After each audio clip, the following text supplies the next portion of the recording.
This is great. We've got, we can widen the camera angle. We've got 4 of us here in our New York studio, almost at maximum capacity. And with us is Dan Hood, who you all know rather well, the editor-in-chief of Accounting Today, and somebody, he's someone who really provides insights all the time through all the articles and information that you produce. So Dan, welcome. Thank you for having me. It's glad to be here. Excellent. And then with us is Andrew Argue, who is the CEO of Corvee, and he was one of the technology companies that was with us over the past couple of days. And Corvee's all about really advancing the tax practice. So welcome. Yeah. Erik, Lisa, thank you so much for having me. I watched this from the very beginning many years ago, like many of the rest of the audience, maybe in pajamas. So all these years later, it's very good to be here. Excited for today. Excellent. Well, let's kick it off just with a little bit of background on this Executive Roundtable event that we just held here in our New York office. One thing that we talk a lot about is how the technology ecosystem is transforming the practice of finance and accounting. Billions of dollars is being invested to put solutions in place for firms as well as for members in business and industry to help them, drive more value and be more efficient. And what we do here with this annual Executive Roundtable is we bring 40 plus of the leading companies. It's a very inclusive event. We have the large players, the Wolters Kluwers, the Thomson Reuters, Intuit, Bill. But the spectrum is wide, and we have a number of earlier stage companies because innovation's occurring, in all spectrums. It happens with the large companies, but there is a lot of, technology startups. We've got our Startup Accelerator program where we try to spurn, more solutions for the profession. And this dialogue is just excellent because we learn a little bit more about their solutions. And we talk about where the practice is going. So that's what I want to talk about with the panel. Lisa was a key participant over the past couple of days. Here's just some of the themes, Dan and Andrew and Lisa, that came out. And we got a lot of bullets here, so let's just maybe start with the first couple. And I'll ask the first question to you, Dan. But automation, it's amazing. Everyone's talking about automation, efficiency in their tools. I'm excited about how they're getting a lot more tailored in their solutions. And one thing I would like to say is that I've never seen a more comprehensive set of solutions across all of the practice areas. I think the next couple of years is going to be all about audit transformation. So they really are building new tools in tax, in audit, client advisory services, and practice management. So let's share some of your thoughts. Sure. No, they are absolutely. They're touching everything. They're reaching every part of the firm, every part of every practice, and every level of practitioner at a practice, right? They're talking about things they're going to do for younger accountants, entry-level accountants, things they're going to be doing for people who have been in practice for a long time. It is great because you saw that list of logos. When you have all those people in the room and you hear from all of them all at once, you start to see these great trends emerge. And one of the big ones is they are very laser focused on automation and efficiencies and allowing firms to do more work more quickly, more easily, ranging from one was talking about, automating a lot of the entry level work for younger accountants. So when they come in, they can start doing meaningful work right away, like on day one. So they're not, doing the grunt work that firms have been stuck with for a long time. They're also very focused on, we heard from a lot of different vendors about data, moving data back and forth, reducing the friction of moving data from one system to another, from one silo to another, from one practice area to another. They know that's a huge pain point for accounting firms, and they are from firms that deliberately do nothing else but move data back and forth to the firms that hold the data to start with. They're helping accountants move it back and forth. So that's a really encouraging thing for a lot of accounting firms that are looking at capacity crunches and are trying to figure out how to get all this work done, is that these software vendors are really paying a lot of attention to that. Andrew? Yeah, I think that I've been fortunate to be at this roundtable for the last 3 years. And, in the last 2 years, it's really been a massive focus on artificial intelligence. And I think last year, all the companies that presented were really kind of in the earlier stages, a lot of ideas. This is the direction we want to go. And it was really inspiring to see this year, pretty much every company had something in production, an applied use case for artificial intelligence for some vertical area of the firm.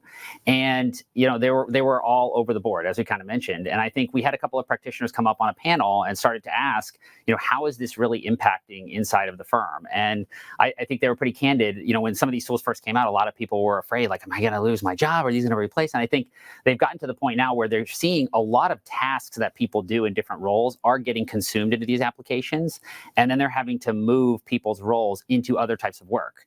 But they've been able to do that effectively. And so it was very interesting this year just to see an excitement amongst the practitioners that were there about their experience using these tools and looking forward to what's coming next.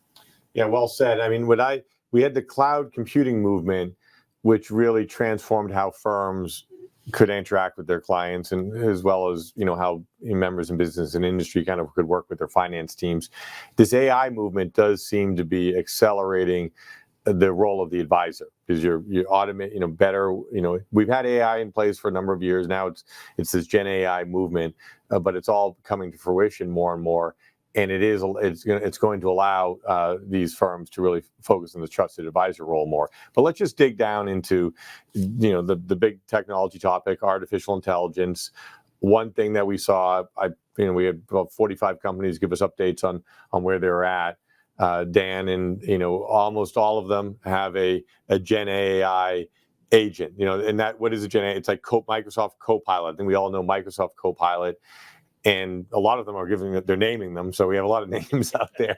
But it's kind of it's a wrapper in some ways on ChatGPT, and at this stage it feels like it's helping people do some marketing, email, and people are all they're experimenting.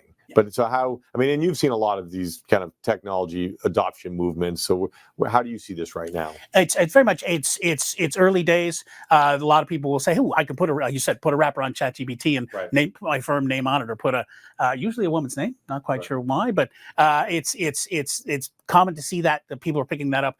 We're seeing a lot of uptick. We saw a lot of different research was presented that talked about how people are picking it up, particularly for marketing. Someone talked about that as low-hanging fruit for AI. But they're looking at a lot of different use cases. Andrew mentioned right there. They're starting to come forward with actual specific use cases for accountants. But it's still pretty early days yet.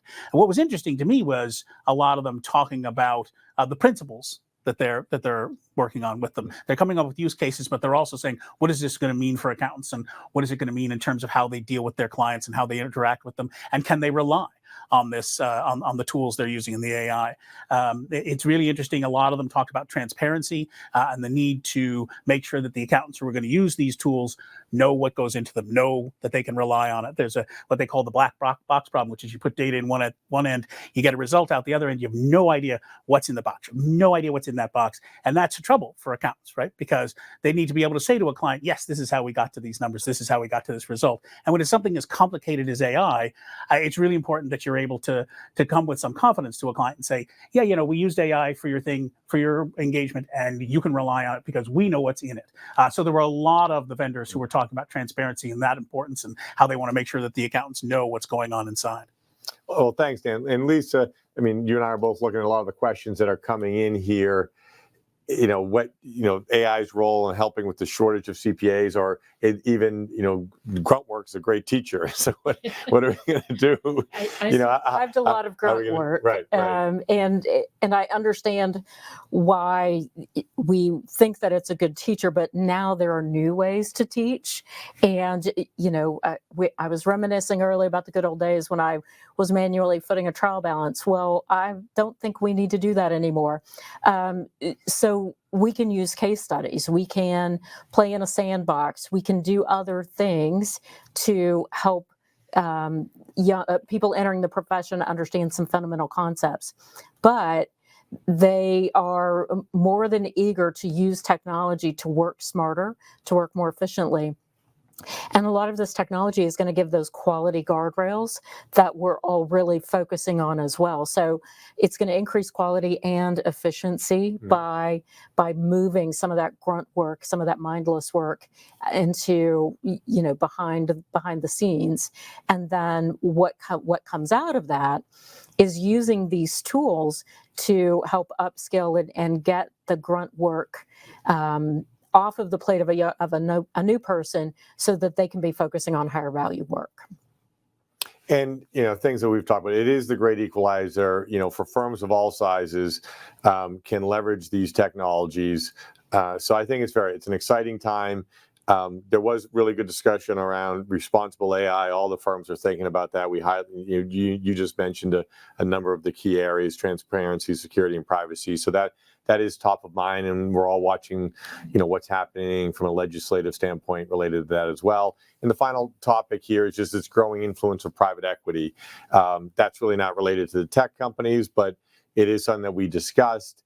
And that's helping drive, further acceleration of the adoption of these tools. One of the private equity always has a thesis. Their thesis of one reason of making these investments in these firms is because they think they can help them do better by utilizing more technology to drive greater value and more revenue growth. So I think that's just, it's an exciting time with this capital infusion, and it's probably going to drive the technology adoption, make it happen even faster. So any comments on PE? I mean, I know you're tracking the PE movement, Lisa. Yeah, I think that it's exactly what you said. It's a different way for firms to access capital, and it's not the only way. Mm-hmm. So I think firms are thinking differently about how they're structured, and this may not apply to the smallest of firms, but I think firms with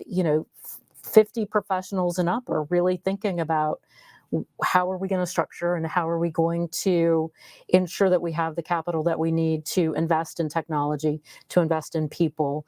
And some people have really firm decisions about PE versus non-PE, and I think right now we're just going to see what happens in the next few years.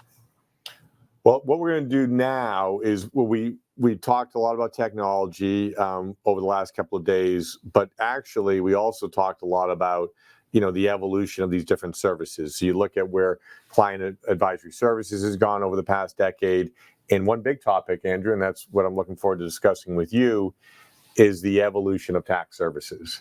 And you've got a number of comments. One comment I like you've made, we've got 2 more normal tax seasons left. I don't know if anyone ever called this tax season normal, but I'll let you explain. Yeah, so I think that these products that all of us use, if you're on this call today, you're very likely using a product for tax preparation and compliance that was built in the 70s and the 80s and the 90s. And there's been improvements to those products over the years, but there's never really been a rebuild. These products survived cloud, they survived the internet, they've survived decades. And when you start to look at the way that these new tools have been coming out, specifically artificial intelligence, the LLMs, these tools are remaking tax products. And so I tell people that there's only about 2 normal tax seasons left. And you're already starting to see that with products on the front end that help you ingest all the client data and then route that data to specific points all throughout the return to make it easier to prepare and review those returns. And ultimately, you're going to see, when we were at this event, not just the tax side, but also the accounting side, some of these technology vendors coming up and saying, we think we can get to zero-touch bookkeeping, where you can actually do bookkeeping with 0 human touching it. And on the tax side, saying we can reduce the time it takes to prepare a return by 60 to 90%. And these are pretty bold claims, but you see kind of a progression of that over each quarter as these models improve, as the products improve. And so, yeah, I would say that over the next 18 to 36 months, you're going to see a massive shift. And the good part about that is it's been hard to get the time to do these other value-added services, tax planning and advisory services, because we got so much time on compliance. Things get more complicated. There's regulatory change. But if we can actually go through the process of reducing the time it takes to prepare a return so we can free up time to move to some of these higher value services, I think that's some of the things you're going to see over the coming quarters as these technologies start to, today they exist. They're just not fully deployed and ready for production use cases where you can actually go out and use them in the firm. But you're going to see that over the next 2 tax seasons. Yeah, Andrew, I couldn't agree more. And I want to bring Dan in here as well. I mean, what I'm seeing a lot of capital in these early stage companies, in a lot of capital being invested to disrupt how the tax technology works. I mean, if you think about generative AI and looking at large data sets, I mean, the tax area is perfect for it. And we've seen a lot of automation on the gathering of the tax information. We've also seen a lot of automation in how this is distributed back to their clients. I think what we're going to now see is this middle area of tax prep, and somebody really saying, okay, this is going to be the next generation tax prep software, and it's going to be much more dynamic, and we're going to get to this is going to offer the opportunity, just like we saw in client accounting services when it was just bookkeeping, and then you had all these great tools, and then now you have client advisory services. So same thing with tax. We could be, a big shift could be underway. Yeah, no, it's absolutely. I mean, this is a model that can be applied to almost every service that an accounting firm offers, right? You take technology that allows you to minimize the grunt work, automate it, commoditize it almost. So you still have it, you're still doing that work, you're still getting the data from it, but then you can, instead of having to spend all your time processing it or moving it around, you are able to then take the top level insights from it and provide advice on it. And that's CAS, almost in a nutshell, right? That's what makes CAS brilliant. It's a little ahead of tax, but tax is following up. I think we're going to see a lot of other accounting firm services go this route, where technology gets applied to it. You reduce the amount of make work that you have to do to get it done, and that frees you up to offer real, serious, valuable advice to your clients in a wide range of areas. We're starting with CAS, you mentioned, but tax, and we're going to look at a lot of others, I think, going forward. Well, let's look at this. So it's always good. You kind of just highlighted this, and we're going to come back to you, Andrew, on the evolution of what we're calling tax advisory services. And starting, it starts with the preparation and moves up the value chain. Yeah, I think almost every firm, every tax and accounting firm does tax preparation compliance and meets with a client on an annual basis, maybe even a couple times a year, exchanges some emails, or even has a couple meetings. And most firms are also offering some kind of recommendation, right? So if a client comes in and starts asking questions about, what should my legal entity be? This business has gotten to a certain level, or, anything that might come up related to legislation. And then we provide sort of these one-off recommendations. There's maybe about 20% of firms out there, practitioners, that are doing some type of planning, where they're actually kind of looking forward and looking at more than just one individual recommendation area, and starting to put together, these are the things you should do to optimize your tax situation given your specific circumstances. And then there's an even smaller group of firms, I would say maybe less than 5% of firms, that are doing full advisory packages. And these kind of take places in different forms, but really it's working with the client either every month or every quarter, managing their entire tax arrangement, all of their different tax strategies and key tax positions, making estimated payments, filing the returns. And so I think over the years, it's been very difficult to free up time to focus on this. We were joking before coming on today that we've got about 19 days left before the deadline. So you got to get out here and do this with every single client in the next 19 days. That's not really realistic. These transformations take years. But going and saying, hey, how can I start to move up this is becoming easier and easier, because the core work is going to become easier and easier over the next couple of tax seasons. So if we can free up our time on that core tax preparation and compliance, we pick our head up and we say, gee, most of our clients could be doing a little bit more. They have a few more questions. If we were to work a little bit more with them, could we provide a little bit more value? And now these services are becoming more possible and more realistic than they have in decades. Well, Lisa, when you look at this chart here, there are a lot of similarities between CAS and this tax advisory services, TAS, where bookkeeping, in some ways fees could be, $1,000 to $2,000 a month or even lower. And then you've got, there's recommendations that occur, but really moving into the planning and advisory. And you can see the price points that we've got highlighted in the slide. That's what has happened with CAS. And you saying, I think you just said about 5% are potentially providing that advisory service today in tax. I think it was under 5% when the CAS movement started, and I think right now it might even be at 50%. Yeah, and it's exciting to see that we're now having the conversation in the tax space, because as we work toward making that preparation process easier through automation and AI that is going to be embedded in your technology tools. That's what I want to make sure that we talk about is this isn't something that you have to go out and program yourself. It's going to be embedded in the programs that you're using on a regular basis, and you're going to naturally begin to take advantage of these skills and the things that are going to make your life easier. So I think that from my perspective, what we're seeing is that a lot of clients are looking for that holistic approach to their tax planning. They don't want to just have one touch point a year or one touch point when it's time to extend and then another when it's time to file. So I think that this allows you to think about the clients that you're going to serve, how you're going to price these services that you're going to offer, and make sure that you're working with the clients that fit your needs as well as you being able to fit their needs. And this is a way to really even out the workflow so that busy season is a thing of the past. We know that there are firms doing this already, and they are talking about how it streamlines the workload compression, and they don't have the huge crunches in April and September and October. So I think it's really exciting. And again, embedding the technology is going to make this so much simpler. As you said, Erik, technology is the great equalizer, and I think this is going to make that easier. Well, let's keep shedding light on this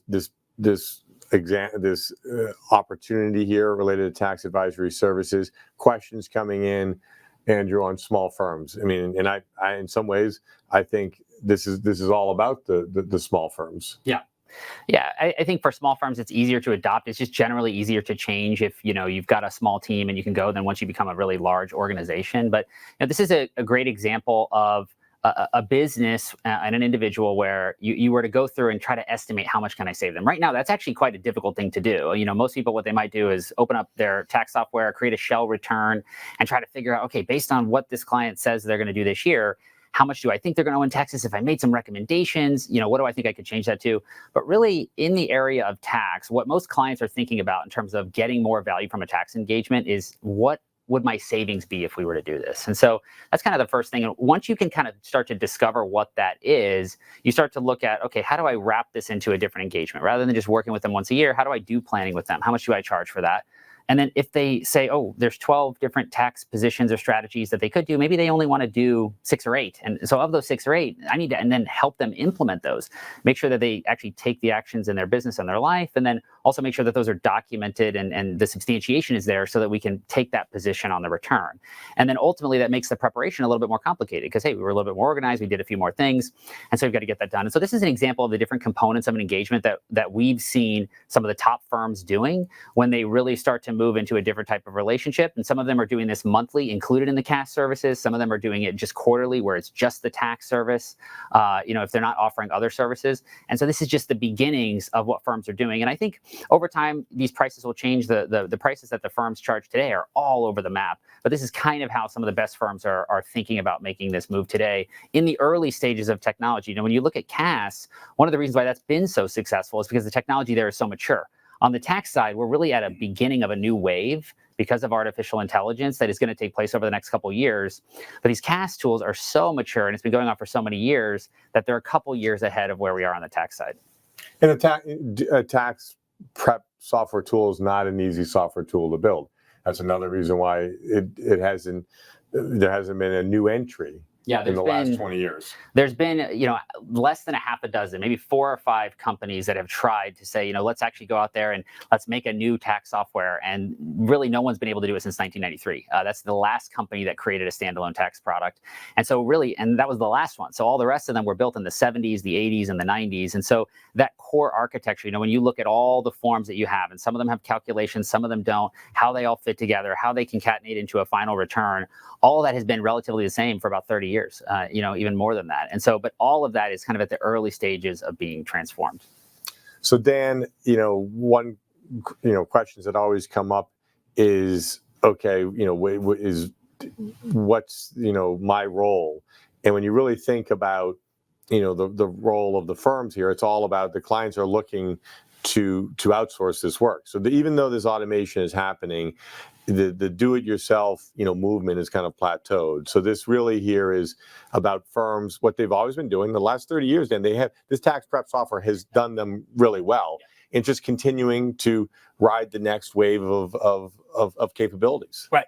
Well, and what you described here is exactly what we saw in CAS over the last 10 years, right? Which is the move up in value. Right. It's the move up from just getting the books done, which they know they want it. They want someone else to take care of it for them, and they'll pay for it, but they'll pay more for a higher value. And that's this chart is a perfect example of that move up the value chain of delivering. I get your tax return done, that's fine, but really what matters to you is how much extra money I'm saving you, or how much extra I can do for you in making your finances better. So it's that model, that move towards a higher value service that's really it's exciting. And you're seeing a lot of different areas of the practice, and it's all being enabled by technology. Well, Lisa, let's kind of wrap things up here. I mean, a lot of people are saying, okay, what are the solutions? Come to me with the solutions. I think we're not talking, this is really not about the 2024 filing season. This in some ways is about thinking about, the next filing season after that, to start thinking about this movement. And I know of a lot of tools that are in beta this year. And I think by the next filing, the next tax filing season, they could be ready for prime time.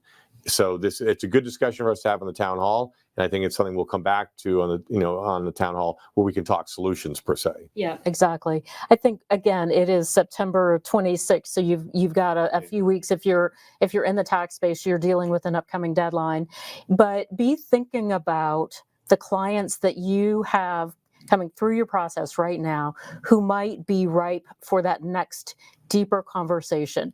Who do you see that is in a growing company or is getting ready to sell a business? How can you start identifying those that need that additional level of service so that you can make your action plan for following up with them after October 15? They really might not want to continue to wait for you to wrap up tax season before you have that next planning conversation. So be thinking about, what would you do differently in your business model? And I think that's an important conversation that we all need to be having. And as we get closer and closer to deadlines, the pain of these existing business models might get more and more and more.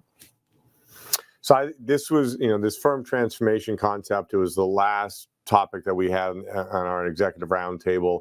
We had some firms here. They were all talking about how they have more intentional strategies related to thinking about the technology opportunity, driving the change management, thinking about their business model, and also just upskilling their talents. I don't know if anyone has any additional comment on this before we move into open forum. Yeah, I think it was great to hear directly from the practitioners. These were people that were really in charge of, trying to find the best technology across the firm.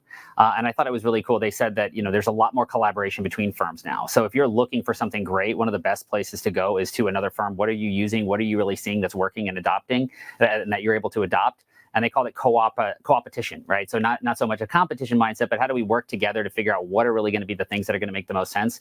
And that's happening more and more. There's actually dedicated people in many firms where they're just dedicated to getting the best technology solutions for the firm across all the different practice areas, which was really neat. And then also, I think one of the most interesting things that was mentioned in that session was that some roles are changing, it looks like every 18 months. So because of the technology that's coming in, that the substantive nature of a role, you might still have a role in this organization, in this firm. We like you, we like working with you, but what you were doing, over the last 6 months is really not what we need you to be doing over the next, and so that's happening in not every area, but in certain key areas as they roll these technology products online, which I thought was fascinating.